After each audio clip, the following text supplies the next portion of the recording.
Hello guys කොහොමද ඔයාලට? ඉතින් අපි අලුත් channel එකක් පටන් ගත්තා. මේකෙන් අපි කරන්නේ ඔයගලන්ට ලේසියෙන් මහාන විදිය කියලා දෙන එක. අද අපේ first YouTube වීඩියෝ එක. ඉතින් අපි සාදරයෙන් ඉල්ලනවා ඔයගලන්ට අපිත් එක්ක එකතු වෙන්න කියලා අපේ channel එක subscribe කරලා. අද අපි පළවෙනි වීඩියෝ එකෙන් කරන්න හිතුවේ tight skirt එකක් මහගන්න විදිහ ඔයගලන්ට කියලා දෙන්න. tight skirts මහන විදි ගොඩක් තියෙනවා. මේ එක විදිහක්. මේක ඕන කෙනෙකුට ලේසියෙන් මහන්න පුළුවන් සහ ඕන කෙනෙකුට ලේසියෙන් අඳින්න පුළුවන් විදිහ එකක්. හරි මුලින්ම ටයිට් ස්කර්ට් එකක් තියා මොන ඇඳුමක් මහන්න ගියත් අපි මෙෂර්මන්ට් එක ගන්න ඕනේ. ඉතින් මේ ටයිට් ස්කර්ට් එකට අවශ්‍ය මෙෂර්මන්ට් එක තමයි ඔයගලන්ගේ ඉනවට මිම්ම සහ උකුලවට මිම්ම සහ ටයිට් ස්කර්ට් එකට අවශ්‍ය උස.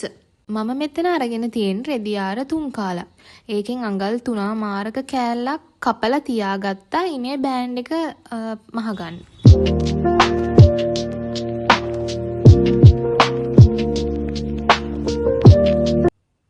හරි ඉනේ බෑන්ඩ් එක සඳහා කොටස වෙන් කරගත්තට පස්සේ අපි ඊළඟට රෙද්ද දෙකට නවන්න ඕනේ දෙපැත්තේ වාටි දෙක එකට සිටින ලෙස.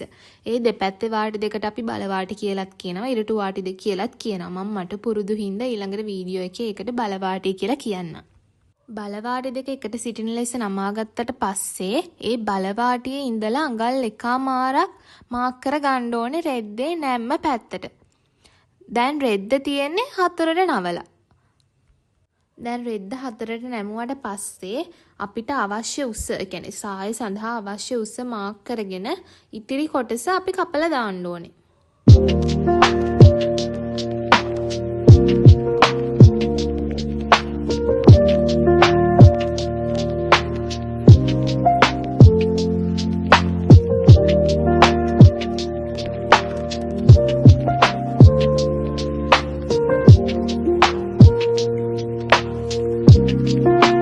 හරි ඊළඟට අපි යන් රෙද්ද කපා ගන්න කොටසට මුලින්ම රෙද්ද කපා ගන්න කලින් අපි ගත්ත මෙෂර්මන්ට් එක රෙද්දේ ලකුණු කරගන්න ඕනේ. එතකොට තමයි අපිට එක කපන්න ලේසි වෙන්නේ. ඕගොල්ලෝ මේ කොටස හොඳින් අහගන්න නැත්නම් මේක පැටලෙනවා. මුලින්ම මම මේ ලකුණු කරන ආකාරයට ඕගොල්ලොත් බලාගෙන ඕගොල්ලන්ගේ රෙද්දේ මේ විදිහට ලකුණු කරගන්න.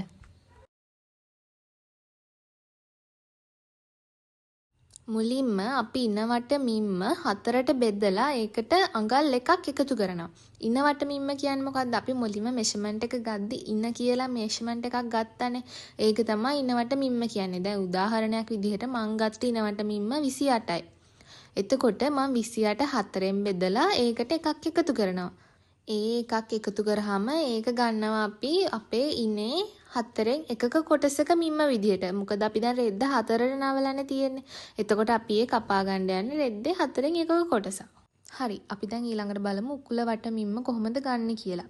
ඉන වට මිම්ම ගත්තා වගේම තමා අපි උකුලට ගත්ත මෙෂර්මන්ට් එක 4ෙන් බෙදනවා. හැබැයි හොඳට මතක තියාගන්න අපි මේකට 4ෙන් බෙදලා එකක් එකතු කරන්නේ නැහැ. අර 4ෙන් බෙදපු ගානම තමා ගන්න. එතකොට ඒක තමයි ඔයගලන්ගේ උකුල. හැබැයි 4ෙන් එකක කොටසක. මොකද අපි රෙද්ද 4ට නවලා තියෙන්නේ. හරි අපි දැන් යට වාටිය හදාගමු. යට වාටියට ගන්නේ උකුල වට මිම්මෙන් හරි අඩක්. ඒ කියන්නේ භාගයක් ගාරගෙන ඒ යට වාටිය වෙන් කර ගන්න ඕනේ. ඕගලන්ට ඕනනම් භාගයට වඩා උනත් ගන්න පුළුවන්. ඒක ඕගලන්ගේ කැමති ටයිට්නස් එක අනුව ඕගලන්ට වැඩි අඩු කරගන්න පුළුවන්. මම ගන්නේ උකුල වට මිම්මෙන් හරියටම භාගයයි.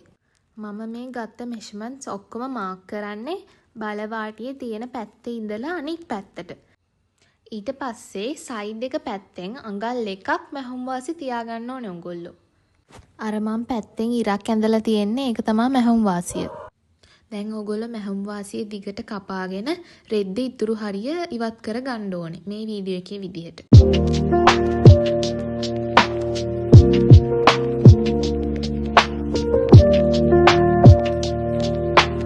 හරි දැන් අපි ඩාට් එක මාක් කරගමු.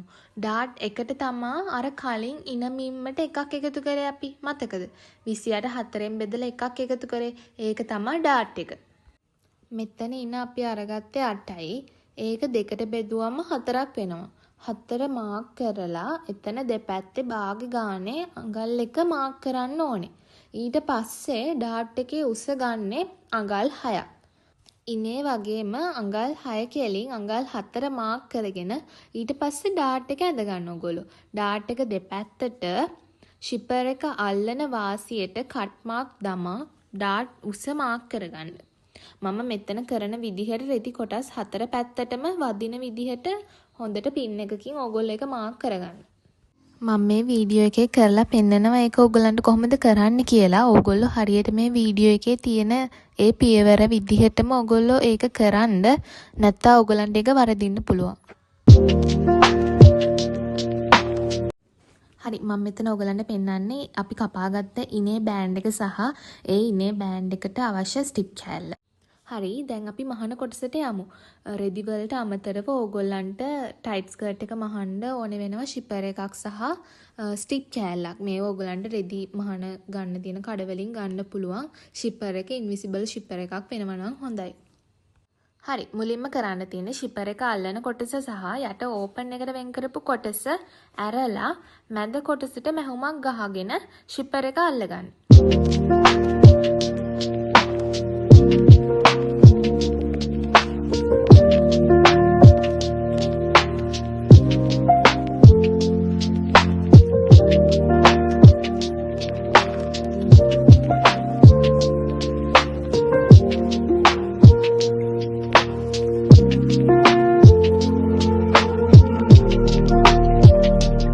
ඊළඟට කරන්න ඕනේ අපි කලින් ඩාට් වලට කොටසක් වෙන් කරානේ. ඒ කොටස මහ ගන්න තමයි ඕනේ.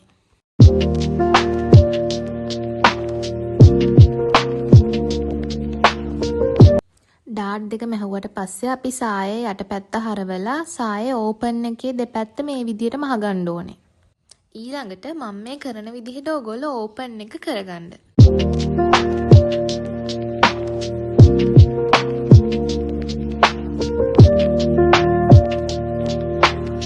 සාය ඕපන් එක මහගත්තට පස්සේ අපි සාය බලවාටි දෙකත් ඒ විදිහටම මහගන්න ඕනේ.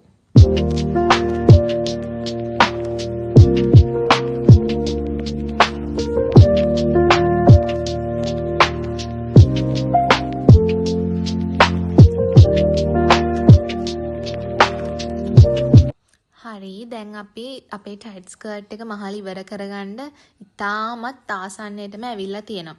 ඊළඟ කොටස තමයි ඔයගොල්ලෝ ඉනේ බෑන්ඩ් එක අල්ලගන්න ඕනේ.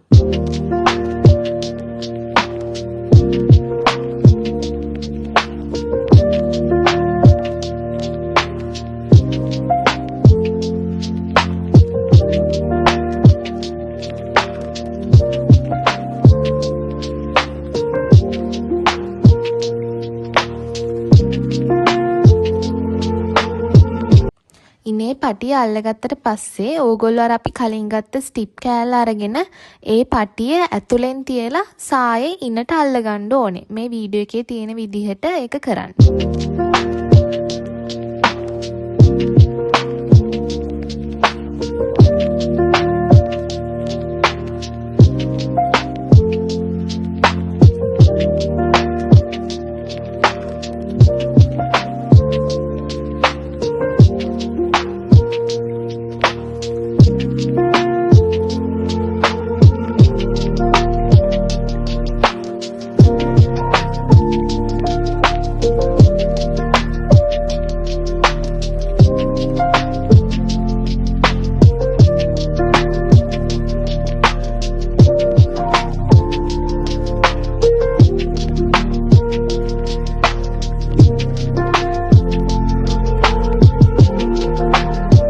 හරි දැන් අපේ අවසාන පියවර ඒක තමයි අපි සාය වාටිය මහ ගන්න ඕනේ. මේ විදිහට සාය වාටිය දෙකට නමලා අපි මහ ගන්න ඕනේ.